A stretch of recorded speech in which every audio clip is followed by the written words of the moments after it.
Ever lived with someone you know has been through some rough things? Maybe you yourself have as well, right? And even when or if they don't talk about it, it still impacts you, doesn't it? Ever notice how one person's mood can shift an entire household? So, why is it we find it so hard to believe that trauma gets passed down? That generational trauma is a thing? Not as a curse or, to label someone, but as a pattern, in our nervous system, a blueprint. Welcome back, loves. If you're new here, welcome to our sanctuary. Remember to take what resonates, leave what doesn't, and always use your own discernment. You are your best guide. No pressure, no perfection, just truth and healing in real time. So I've really been thinking about generational trauma lately and getting downloads and, speaking to spirit about it. And, listen, generational trauma is basically when pain from one generation doesn't get processed, so it gets carried into the next one. Oh, and I did just want to give you a heads up. One of my neighbors is kind of having a party or something, get together, so it's a little noisy. I got background music for you. I hope you enjoy it and it works. I also have fur babies, so that's my disclaimer, okay? So excuse any background noise. So if this doesn't get processed, it gets carried into the next one. Now, sometimes it shows up as behaviors or beliefs. Sometimes it's, what you think is your personality, but really it might be a survival response. And it can start really early. Trauma your mother may have gone through while you were in the womb impacted you. Trauma in your household while you were growing up that impacted you. And think of each individual that was in your household, anything that they may have been carrying impacted you because you shared a household. The environment your nervous system developed in really matters. And then if we have children, we pass things down too. Now, it doesn't necessarily mean you're a bad parent per se, or even that your parents were monsters or anything, It means pain shows itself in ways we don't always realize. Sometimes it's the tone you used when you were stressed out, or being emotionally unavailable because you were drowning yourself, or overprotecting because you were never protected. I know that was mine as a parent. Sometimes it's chaos, control, addiction, disassociation, people-pleasing, anger, silence. And the thing is, it won't always show up in the exact same way as your parents. It can, right? But it can also kind of shapeshift. And until that trauma is exposed and worked through, it lives on. So what can we do about it, about this generational trauma? Well, we start by being honest. Not shameful, but honest. Because the goal isn't to blame your family line or blame you. The goal is to stop letting old pain keep driving the car, so to speak. So I'm going to give you some steps. You don't have to do all of this at once. Start where you are, okay? So step 1, name the pattern. Instead of thinking, what's wrong with me? What happened to me? Really ask, what did I live through?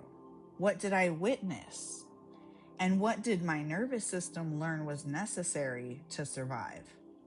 And I find writing this out helps, but you can process it however you feel called. And step 2, trace it back. Ask yourself, what patterns did I grow up around?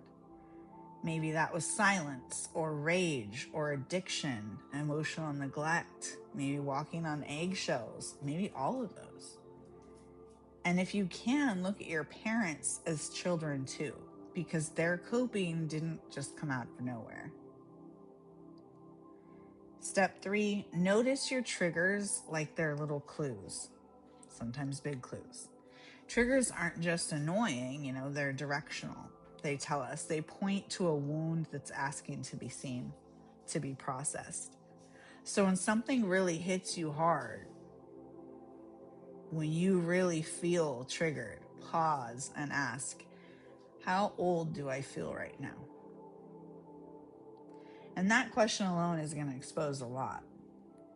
You know, if something comes up that you know is something that, you know, your parent used to say to you, or a teacher used to say to you, or, you know, whatever the case may be, whatever it may remind you of, whatever it brings up, you know, all of those things are clues.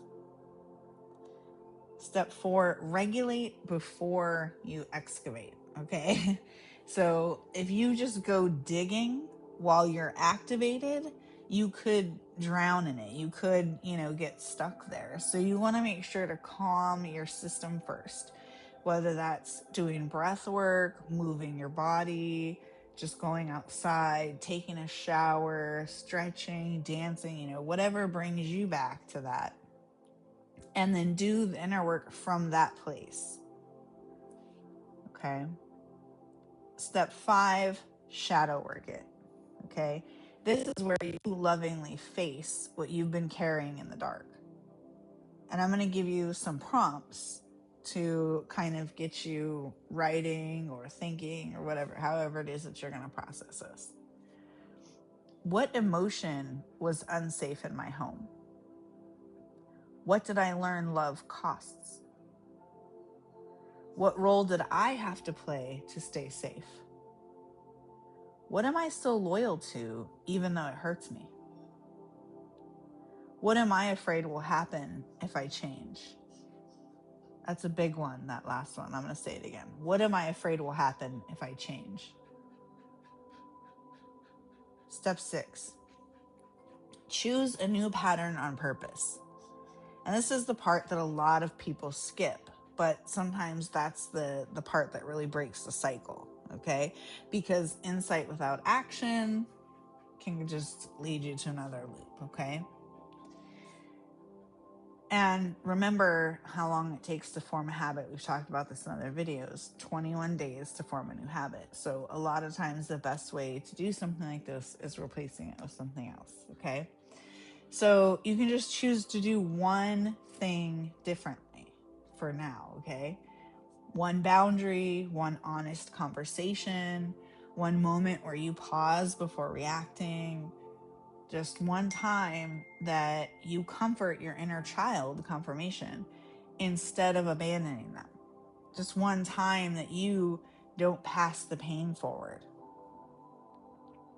And if you want a ritual version of this or a more detailed one, let me know in the comments and I can make another video for that.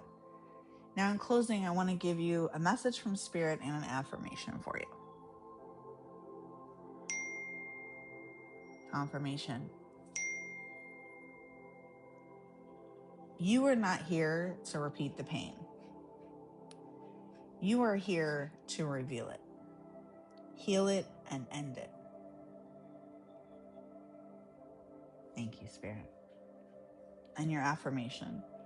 I break cycles with awareness, compassion, and aligned action. I love that one. If this helped you, support the sanctuary by liking the video, subscribing, and sharing it with somebody else you think might need it. Sending you light, love, and healing, and I hope this helped.